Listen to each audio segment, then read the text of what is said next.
विहाय कामान्यः सर्वान् पुमांश्चरति निष्पृहः निर्ममो निरहंकारः सशांति मधिगच्छति। प्रिय दर्शकों नमस्कार, एक बार फिर से उपस्थित हूँ आप सबके सामने। आज सोमवार है और आज के कार्यक्रम में आपको लग्न कब बली होता है, कब लग्नेश को मजबूत कहा जाता है, इसके बारे में चर्चा लेकर के आया हूँ। आज मैं आप लोगों को जो बताने जा रहा हूँ ये बेहद महत्वपूर्ण और बेहद ज़रूरी कार्यक्रम है, तो अंतिम तक देख के जाइएगा और कहीं जाने की आवश्यकता नहीं है। कल के कार्यक्रम में भी ज्योतिष के सूत्र ही लेकर के आने वाला हूँ, तो बने रहिए। अभी कुंडलियाँ बाकी हैं, उसको भी बीच में लेके आऊँगा, घबराने की कोई बात नहीं है। आइए शुरू करते हैं आज का कार्यक्रम।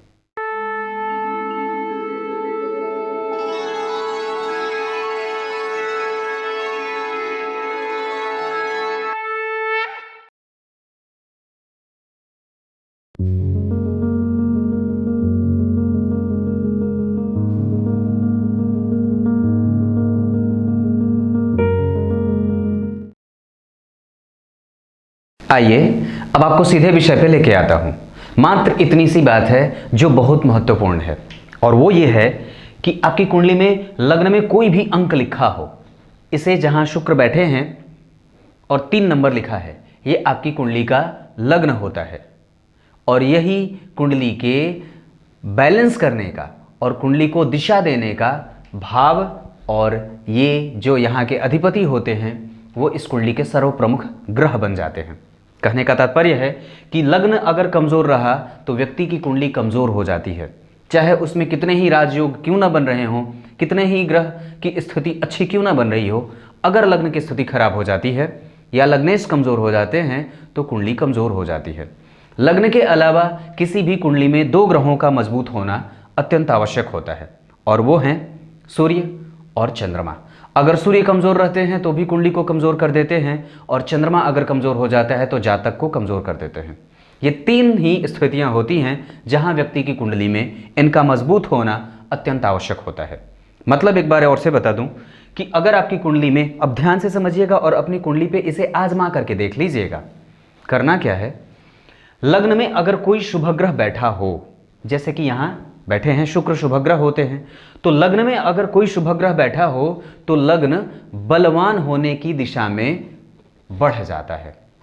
लग्न में अगर शुभ ग्रह की राशि बन रही हो तो ये भी लग्न के मजबूत होने का प्रमाण दे देता है। ये 2 बातें हुई। तीसरी बात कि अगर लग्न के अधिपति जहां भी बैठे हों, जैसे यहां लग्न के अधिपति मिथुन राशि के अधिपति कौन होते हैं? बुध, यानी कि लग्न के अधिपति कौन बने? बुध। और अगर वो केंद्र में ही बैठे हों, मतलब या तो लग्न में बैठे हों या चतुर्थ में जहां मैंने बिठाया है, या फिर सप्तम में या फिर दशम में, लग्न के अधिपति लग्न में ही बैठे हों, तो ये तीसरे तरीके से लग्न को मजबूती का प्रभाव मिल जाता है। क्लियर है ये बात? यहां मैंने लग्न को यहां बिठाया है। और वो चौथी बात जो लग्नेश को बली होने के लिए आवश्यक है कि लग्न के अधिपति केंद्र में बैठे हों परंतु वो किसी शुभ ग्रह से दृष्ट हों। जैसे गुरु सर्वाधिक शुभ ग्रह होते हैं और बुध पे वो अपनी पूर्ण 7वीं दृष्टि से देख रहे हैं, मतलब है कि लग्न यहां भी बलवान हुआ। 4 तरीके ऐसे मिले। 5वीं स्थिति कि लग्न के अधिपति जहां कहीं भी बैठते हों वो पापग्रह के बीच में ना आते हों, मतलब इसके पीछे कोई पापग्रह ना हो, शनि मंगल राहु केतु, और इसके आगे कोई पापग्रह ना हो, शनि मंगल राहु केतु, तो ये लग्न को मजबूत बनाने की दिशा में बैठ जाता है। ये 5वीं सबसे महत्वपूर्ण बात जो लग्न को मजबूत बनाती है। 6ठी सबसे मजबूत बात ये हो जाती है कि अगर जन्म कुंडली में लग्न के अधिपति जहां भी बैठे हों, लग्न के अधिपति जहां भी बैठे हों वो सूर्य के साथ ना आते हों, या अगर सूर्य के साथ आ करके अस्त हो जाते हों तो वहां वो कमजोर हो जाएंगे। सूर्य के साथ आएंगे तो कमजोरी नहीं होगी, पर अगर वो सूर्य के साथ डिग्री में कमजोर हो जाते हों या अस्त हो जाते हों तो ये लग्न को कमजोर करने वाली स्थितियां बन जाती है, और ये स्थिति नहीं होनी चाहिए। आपकी कुंडली में आपका लग्नेश सूर्य से अस्त नहीं होना चाहिए, नहीं तो उसका प्रभाव बड़ा कम सा जाता है। ये छठी सबसे और आसान सबसे बात रही। सातवीं सबसे महत्वपूर्ण बात यह होती है कि जन्म कुंडली में लग्न के अधिपति जहां भी बैठे हों, वो शुभ ग्रह के साथ बैठे तो हों, युति में हो, अगर उनसे दृष्ट हों, ये बहुत अच्छी बात है। पर जो सबसे महत्वपूर्ण बात है वो ये है कि सूर्य और चंद्रमा कहीं से भी पापक ग्रहों के बीच में ना आते।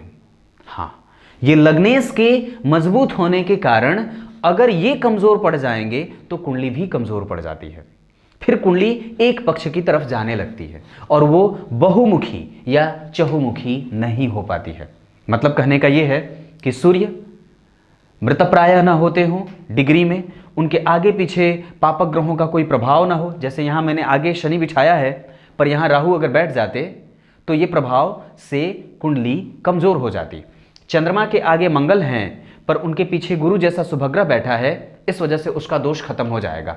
तो कहने का मतलब है कि व्यक्ति की कुंडली में लग्नेश के मजबूत होने के बाद, लग्न को मजबूत होने के लिए व्यक्ति की कुंडली में सूर्य और चंद्रमा के मजबूत होने का प्रमाण भी दिख जाना चाहिए।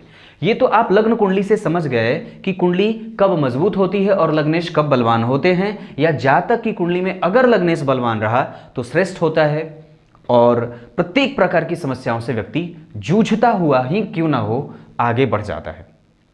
लग्न के अधिपति अगर इन अवस्थाओं से गुजर के जाते हों, जैसे मैंने बताया, लग्न में शुभग्रह की राशि बने, लग्न में कोई शुभग्रह बैठा हो, लग्नेश को कोई शुभग्रह देख रहे हों, लग्न के आगे पीछे कोई पापग्रह ना बैठे हों, सूर्य के आगे पीछे कोई पापग्रह ना बैठे हों, दोनों तरफ होना चाहिए, एक तरफ नहीं।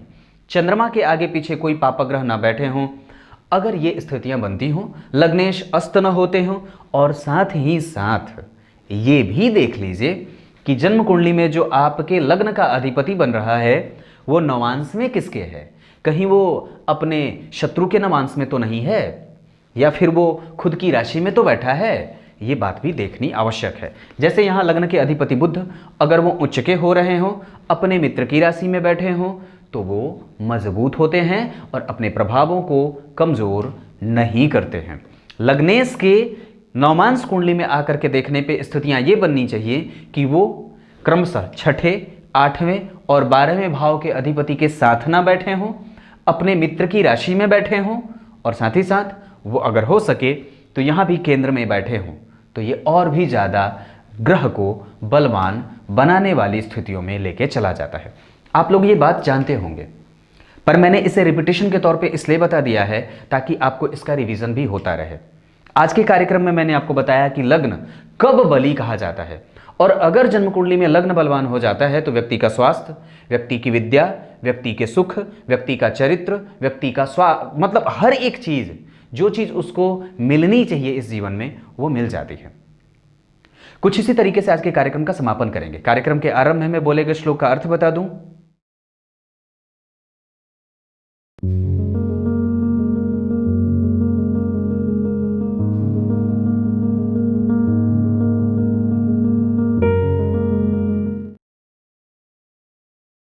गीता के दूसरे अध्याय के 71वें श्लोक में भगवान ने बात कही है। क्या कही है? जो व्यक्ति अपने संपूर्ण कामनाओं का त्याग कर देता है, किसी में उसकी अनुरक्ति नहीं होती है, ममता से जो रहित हो जाता है और कामनाओं का त्याग कर देता है, किसी भी प्रकार के मोह और बंधन से मुक्त होता है, वही सर्वाधिक श्रेष्ठ पुरुष के तौर पे जाना जाता है। आप और हमारे में यही कमजोरी होती है, हम हमेशा ही अपने आप को बंधनों से मुक्त नहीं कर पाते हैं, और यही हमारी सबसे बड़ी समस्या हो जाती है, जो हमारे असफल होने का प्रमाण खुद ब खुद दे देती है। कुछ इसी तरीके से आज के कार्यक्रम का समापन करेंगे। तब तक के लिए इजाजत दीजिए, कल एक बार फिर से उपस्थित होंगे। तब तक के लिए बहुत बहुत नमस्कार।